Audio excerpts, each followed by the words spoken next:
welcome Ambassador Marco Sermoneta, Consul General of Israel to the Pacific Northwest.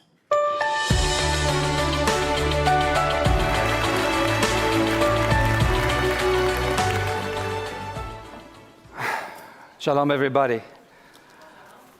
We are gathering, as Zach just said, on the shloshim of this brutal, genocidal, barbaric attack Hamas has committed against our people. The numbers, even at this moment, are not final and still impossible to grasp.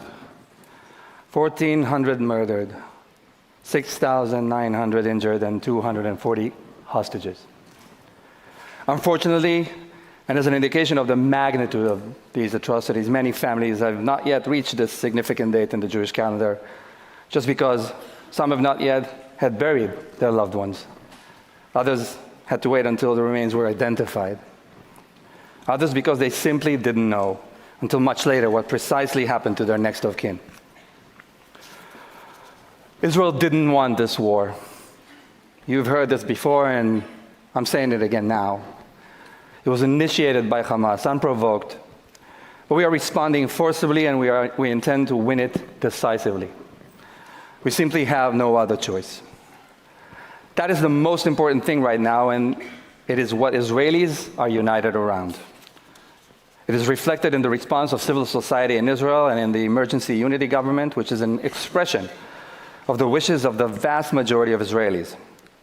It is also reflected, and I would like to congratulate and commend all those involved, in the extraordinary response from the overwhelming majority of Jewish and Israeli communities here in the Bay Area and beyond.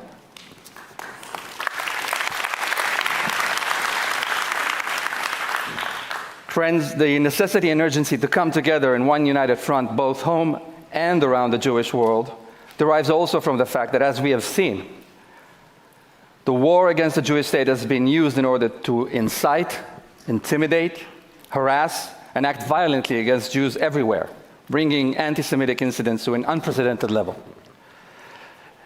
In the pro-Hamas demonstrations, on social media, in schools and on campuses, in attacks on Jewish-owned businesses, and in politics.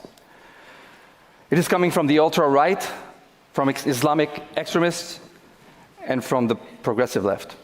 This is unacceptable and requires a tough political response.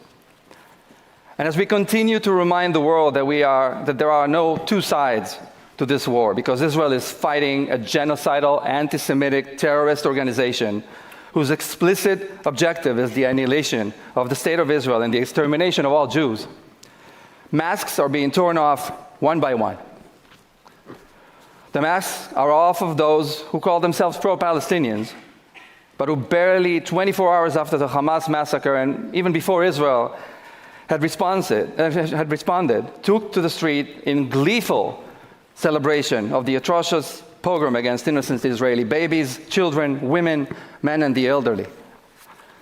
The masks are off of civil society organizations from LGBTQ to children's right to women's right, who still cannot seem to find their voice when it comes to the rape, maiming, burning, abduction, and decapitation of Jews. The masks are off of university leaderships across the US who for years have allowed the marginalization, exclusion, and intimidation of Jewish students and are now looking at the mirror of their moral failures. Alumni and donors who care about this should ensure these presidents and chancellors and leaders and boards hear from them not only now, but from now on. The masks are off of those who still insist that there's any difference between anti-Semitism and anti-Zionism. October 7th clearly exposed what was known to many already from much, much earlier. October 7th basically said anti-Zionism is the current mutation of anti-Semitism which seeks to annihilate the State of Israel and to murder Jews. And finally, as much as it pains me to say, but what better place and circumstances, to be honest, to say this, the masks are off of those who justify among us the murder of their own brothers and sisters, sanitize and even glorify Hamas, and accuse Israel of genocide. a minuscule fringe that unfortunately, but not surprisingly, is also amplified by some media outlets, including here in the Bay Area.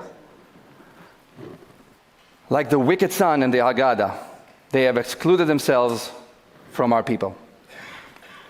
Friends, as the horrors of the October 7th massacre, that harrowing pogrom, continue to unfold before our eyes, it is shocking to witness how the brutality and savagery of Hamas has receded so rapidly in the memories of so many.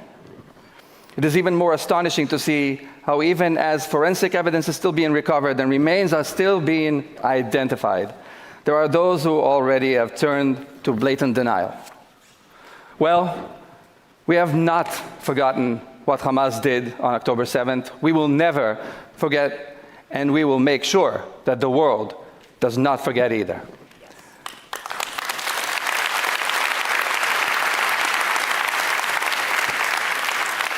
In the meantime, as we hurt and we mourn, we shall continue to fight to defeat Hamas. We must come out of this confrontation with a new reality in Gaza, where there would no longer be a terrorist organization there with either the desire or the capability to hurt us. We must do this for our freedom, for our future, and for the future of the Jewish people everywhere. If there was ever a time when being unapologetically Jewish and Zionist was so important, if there was ever a time when the bond between Israel and Jewish communities in the diaspora was so crucial, if there was ever a time when the importance of the Jewish state of Israel was so evident, that time is now.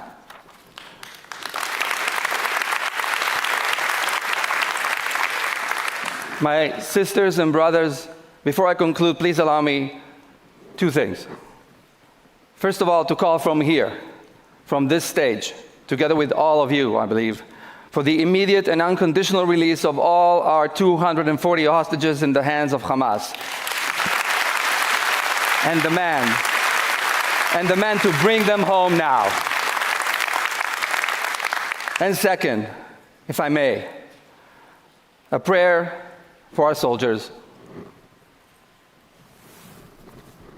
משברך אבותינו, אברהם, יצחק ויעקב, הוא יברך את חיילי צבא ההגנה לישראל ואנשי כוחות הביטחון העומדים על משמר ארצנו וערי אלוהינו מגבול הלבנון ועד מדבר מצרים ומן הים הגדול עד לבוא הערבה ביבשה באוויר ובים. ייתן אדוני את אויבינו הקמים עלינו ניגפים לפניהם. הקדוש ברוך הוא ישמור ויציל את חיילינו מכל צרה וצוקה, מכל נגע ומחלה, וישלח ברכה והצלחה בכל מעשי ידיהם.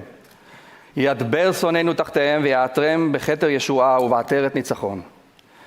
ויקוים בהם הכתוב, כי אדוני אלוהיכם ההולך עמכם, להילחם לכם עם אויביכם, להושיע אתכם, ונאמר אמן. He who blessed our forefathers Abraham, Isaac, and Jacob, may he bless the fighters of the Israel Defense Forces and the members of the security forces who stand guard over our land and the cities of our God, from the border of the Lebanon to the desert of Egypt, and from the Great Sea to the approach of the Arava, on land, in the air, and at sea. May the Almighty cause the enemies who rise up against us to be struck down before them. May the Holy One, blessed be He, preserve and rescue our fighters from every trouble and distress and from every plague and illness. And may He send blessing and success in their every endeavor. May He lead our enemies under our soldiers' sway, and may He grant them salvation and crown them with victory. And may there be fulfilled for them the verse, for it is the Lord your God who goes with you to battle your enemies, for you to save you. And let us say, Amen. Am Israel Chai. Thank you.